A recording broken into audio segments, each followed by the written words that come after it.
mystical moments of the night. We're bathed in the moon's soft light, lost in Hello, what Sparkle dreams family, and untold. welcome to another Flow State Tarot video.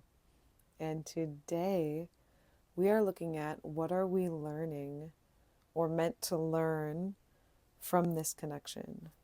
Hello, everyone. If you're here to shuffle, we're going to start with our tarot cards and we're going to shuffle out for the piles. Ooh. I thank you all for joining me on this journey, and I hope that while you're here, you're gaining something from it. And ooh, 2, 3. We're doing 5 tarot cards today and 2 oracle cards and 1 artist's way card.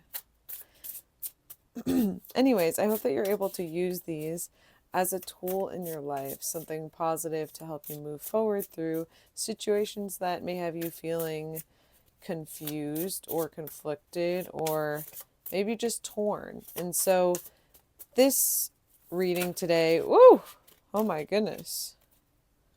Let's see. Oh, yep. Okay. So we're going to pull this one, which turned over, and this one, which was at the bottom of the deck that pulled out. So we're going to do 2 of the self-love oracle that I made.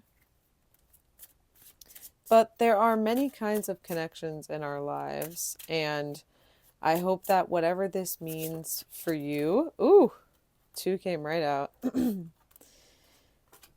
that you'll take it and that you will use the advice for whatever is meant for you, and that the greatest outcome will come for you because of it. Take what resonates and leave the rest is something that a reader I like a lot says, and I like to just repeat that because I think it's so relevant. And you know what's meant for you. If you hear something in these readings, mind you, they are collective readings. Ooh, those were stuck together. That's the title card. But if you hear something in these readings that doesn't resonate with you, I really encourage you to leave it, you know?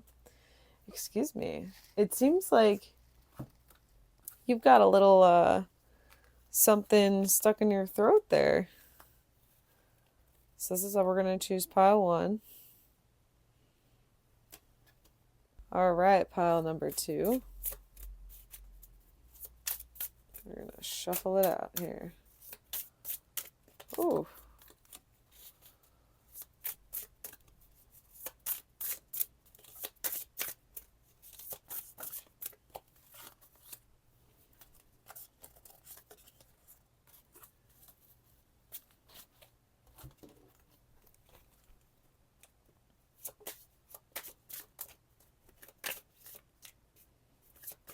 Ooh.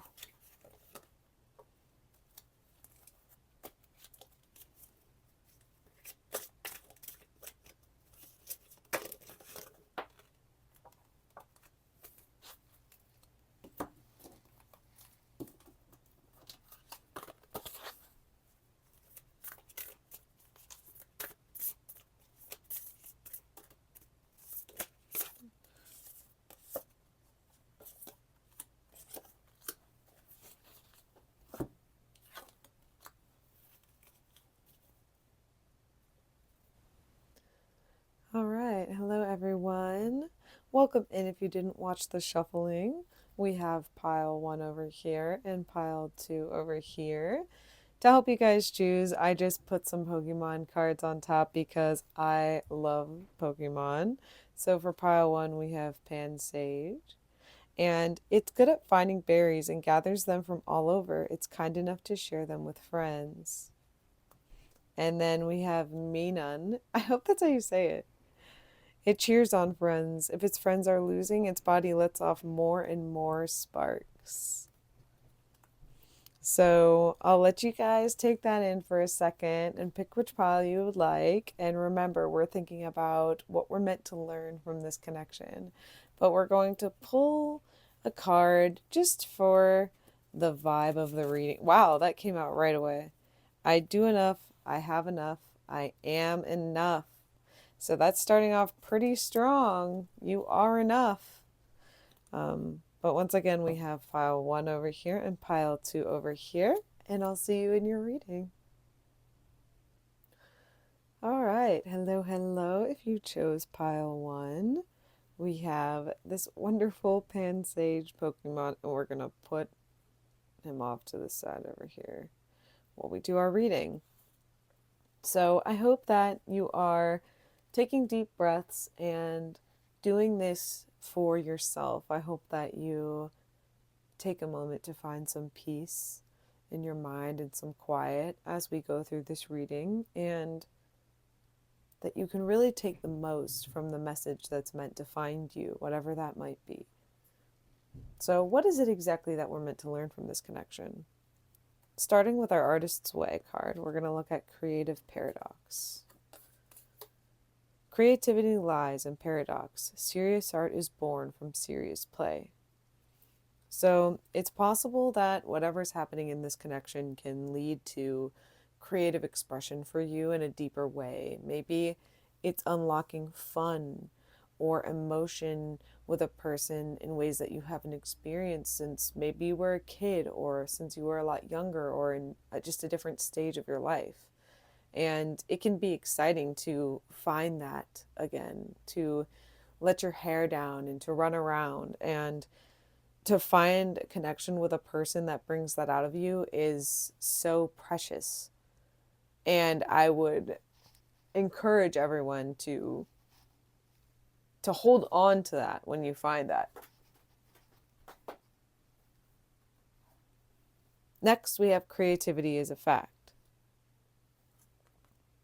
All of us are creative. Just as blood is a fact of your physical body and nothing you invented, creativity is a fact of your spiritual body and nothing that you must invent.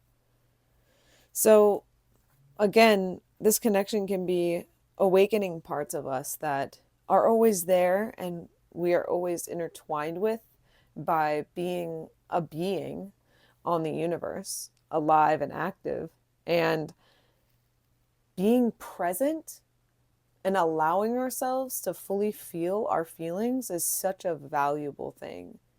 And it gives us the most in the human experience. So something that I might encourage you to do is, if you feel so grand and wonderful when you spend time with this person, maybe take some time to create something with them, or after you spend time with them, keep riding the high of the feelings that they've given you and make something, write something, draw something, take some pictures, even self-portraits. Maybe you can capture the glow that this person brings to you, and that's something that you can look back on later and cherish.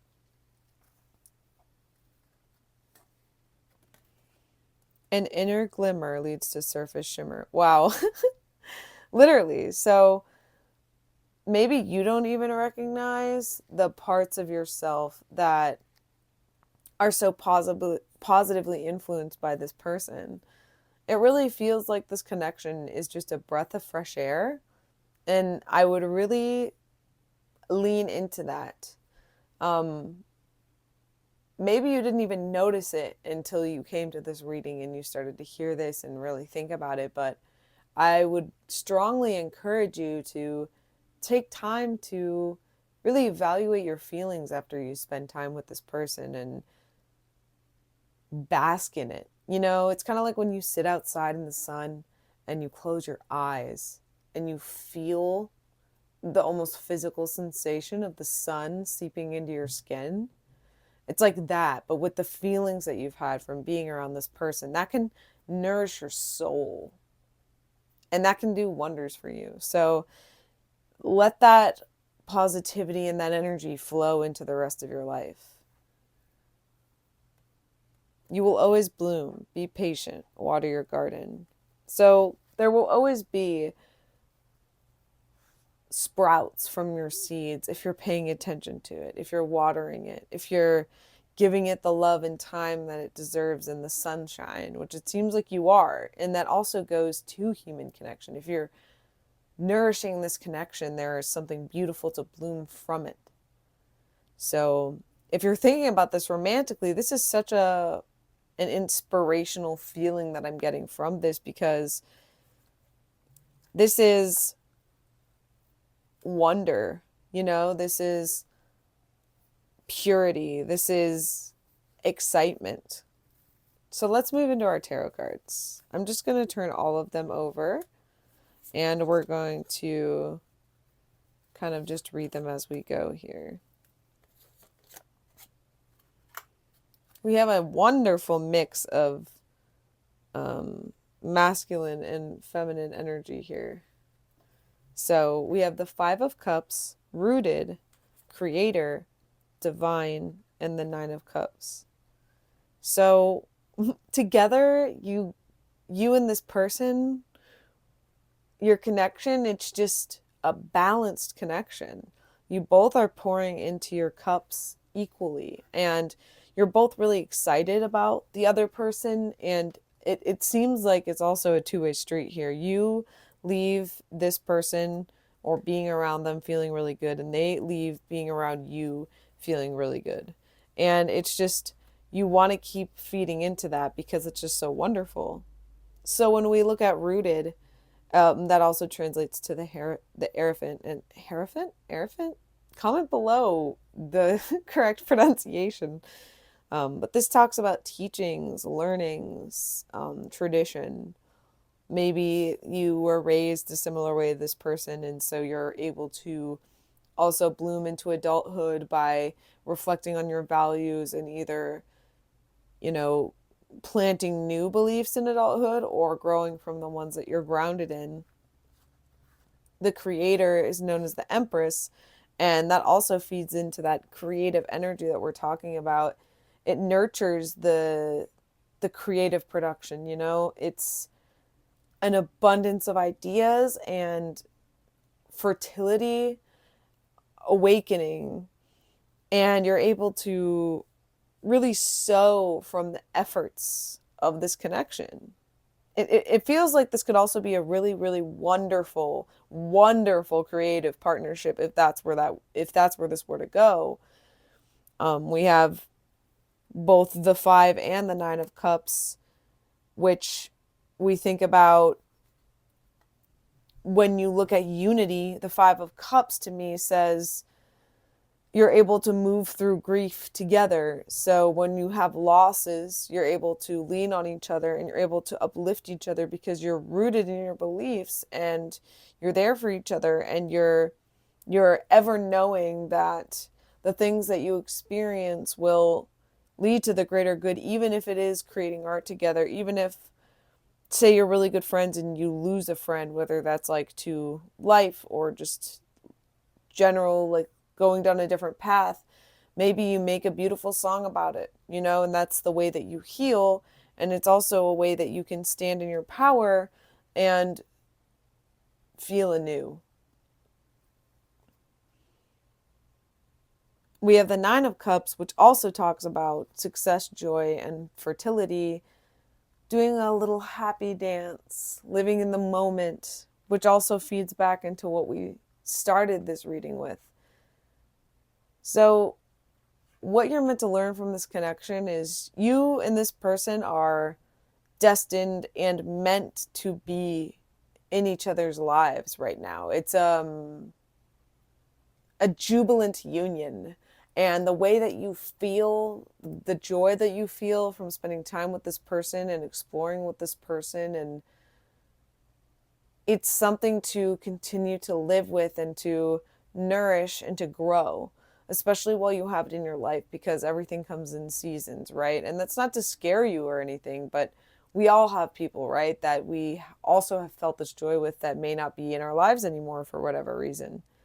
So I encourage you to really savor the energy of this person and the time that you spend with them, and to continue pouring into it. Maybe you've been really wanting to get together with them for a while and your schedules haven't aligned. Prioritize it. Make the time for the joy to come in, especially because it's important to prioritize things that make us feel good. So I'm also going to read us something from Don't Sweat the Small Stuff, and it's all small stuff. One of my favorite readers, Chloe Taylor, will do this with another book where she'll open up to a random page and read. So think of what you have instead of what you want. In over a dozen years as a stress consultant, one of the most pervasive and destructive mental tendencies I've seen is that of focusing on what we want instead of what we have. It doesn't seem to make any difference how much we have. We just keep expanding the list of desires, which guarantees we will remain dissatisfied. The mindset that says, I'll be happy when this desire is fulfilled, is the same mindset that will repeat itself once the desire is met. So, especially in the meanings of this connection, I really encourage you to, maybe you've been wishing for a best friend, or to feel good and young again, or to have a fun night, or just to be stress-free for an afternoon. Maybe the answer is this person. Lean into that. Take stock of the connections that you have in your life, because there are beautiful things around you. I hope this was helpful, my beautiful family. Please leave glimmer down below if you made it to the end of pile 1, and I hope to see you in a future reading. So, hello, my lovely pile 2s. If you picked me none, my none, we're going to put this cute guy over here while we do our reading, and we are today thinking about what I am meant to learn from this connection. So whatever that connection might be, I want you to make some space for it in your mind and make space to really intake whatever message is meant to find you today, because you took the time to watch this video. So let's also take the time to let something through, whatever that might be. It could be one sentence, one sentiment, but there's something here for you. So let's find what it is. We're going to start with the artist's way, and we have safety. Safety is a very expensive illusion. So when we think about safety, especially in connections, you are never really safe. And I don't say that to mean to be sad or to be scary, but anyone can change at any moment, and emotions change and people change. And although we can rely on the people we love and trust, there's never a guarantee that something won't happen, that life won't rip people away from us in whatever ways that happens. And we don't need to live our life walking on eggshells, wondering what's going to happen and being scared and anxious. But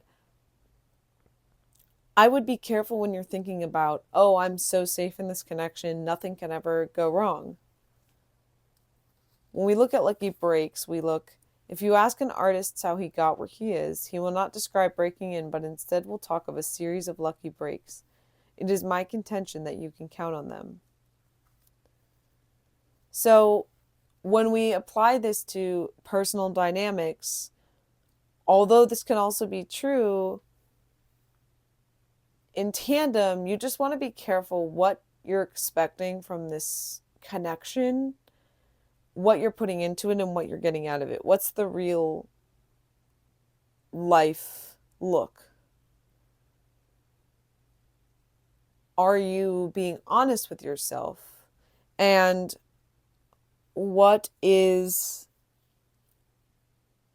your hope? I'm very tied up. I feel very tense and kind of tongue-tied. It's almost as if there's a blockage because you're not quite sure what it is that you want. Let go of the world's expectations. Let your true light shine. Yeah, so maybe you're just confused about what it is you want from this relationship, because especially whatever the dynamic is in this connection, whatever the connection is, there's no way to truly be. You make the standards and you make the rules for how you show up in your life and to the people in your life. So maybe all you've had is the example of your parents or people around you, and the connections they have in their life and it doesn't make sense for you. So let go of that expectation or maybe a belief that you didn't mean to adopt, because you have the light and you know what you need and you know what you want at your soul level. So if you take the time to be still and hear your soul, you might be surprised. Let your love reach its truest form. Yeah, so it's like you're blocking yourself from loving the people in your life, almost because it just feels like you haven't been shown a lot of love lately. And so instead of giving it out, you're reserving yourself. You're worried about how you may be perceived. You don't want to love too much or too hard. You don't want to get hurt. But it's leading you to this place where you're hindered, and maybe you also don't feel safe. So maybe you don't even have the illusion of being safe.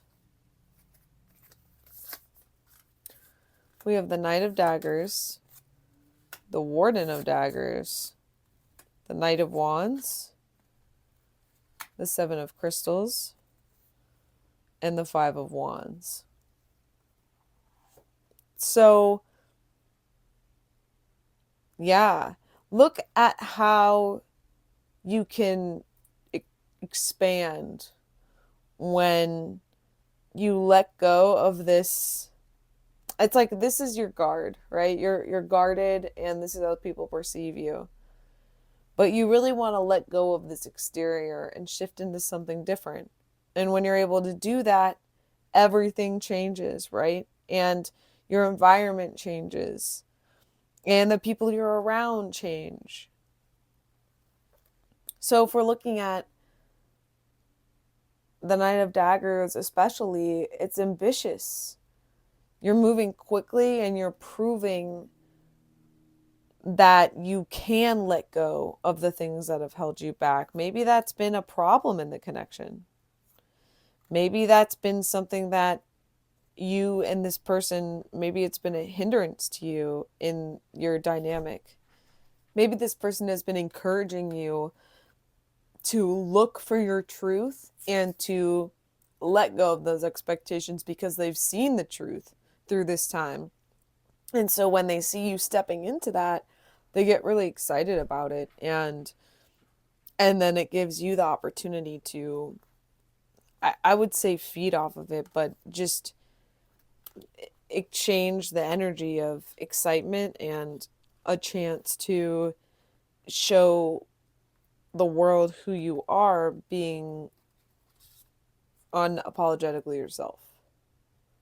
And if you look at how aligned this is together, you know, the Seven of Crystals, we can see how the changes that we've made in our life have come to benefit us. And even though at times they may have felt chaotic, it felt more chaotic when we weren't showing up as our true selves and putting in the hard work to do our best for ourselves. So part of what we can learn from this connection is maybe this other person is also really good at being themselves and saying what they feel and showing up as their true selves in their life.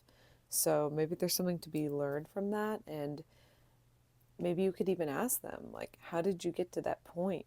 Do you know that you're like that? Are you intentional about it? Because I feel like most people, you know, in their older years that are acting a certain way or making certain choices for themselves, they know that they're doing it and they're wanting to do the best for themselves. So you can ask them, like, how did you get to a place in your life where you were comfortable to make these decisions for yourself? And maybe you can use some of those practices. But I'm just so drawn to how beautiful this card is and how it's the unity of all of these things. You know, when you're able to tie together all the parts of you, you have such harmony in your heart and your soul. So we're going to look at the Don't Sweat the Small Stuff, and it's all small stuff. A reader I like, Chloe Taylor, will do this practice where she'll kind of like do an open book, kind of read a passage literally, and it starts at don't sweat the small stuff. Often we allow ourselves to get all worked up about things that, upon closer examination, aren't really a big deal. We focus on little problems and concerns and blow them way out of proportion. A stranger, for example, might cut in front of us in traffic. Rather than let it go and go on with our day, we convince ourselves that we're justified in our anger. We play out an imaginary confrontation in our mind. We might tell someone else about the incident instead of letting it go. Why not instead allow the driver to have his accident somewhere else? Try to have the compassion for the person and remember how painful it is to be in such an enormous hurry. This way we can maintain our own sense of well-being and avoid taking other people's problems personally. So maybe you're also taking too much to heart in your life and from outside perspectives. I would really encourage you to even do a reflection maybe with this other person of what your beliefs are. Maybe you can even ask this person, if you trust them like that, from an outside perspective, what does it seem like my beliefs are? What have you learned from me, from the things I've said and done in our, connection? And you could learn that way too. You may be surprised about what your friend tells you. And maybe you aren't showing up in a way that you hope to show up just by some of the things that you say or do. And you can make some small changes, and that will help you be more aligned with yourself. So, my goodness, pile 2. If you've made it to the end of your pile, please comment "let go" in the comment section. Make sure you subscribe for future videos, and I hope that you were able to learn something from this reading, and I hope that you're able to lean into your connection with this person and let them empower you to be your most true self. And I'll see you soon.